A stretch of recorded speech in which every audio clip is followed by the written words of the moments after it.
bitta bolacha bor jalab. Tuplug'ichim, spermamdan paydo bo'lgan bolacha sochini oldirgani qo'rqadi. Nimaga? Sochini oldirsa uni hech kim tanimaydi, rekomendatsiyaga chiqmaydi jalab. Sochchasi bor, 4 tagina.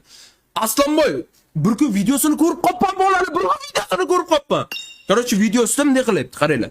Men sizlarga hozir tursam ko'rinmaydi, qaranglar.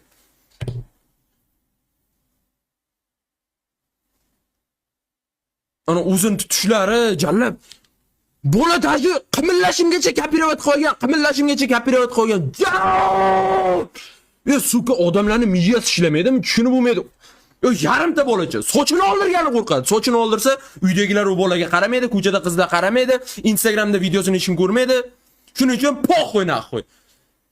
Men shunaqa nik qo'yamizda, po'xo'y Aslonboyga ko'z tiqib yuraveraman. Menga voshi poyibbat naqo'y. Hayolida Aslonboy. Yana bir kun video olibdi.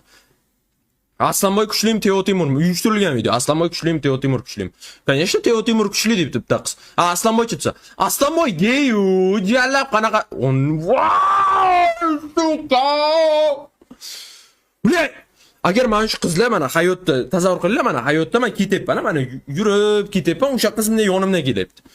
De ko'z-ko'zga tushib qoldik, o'sha qiz meni ko'rib qoldi.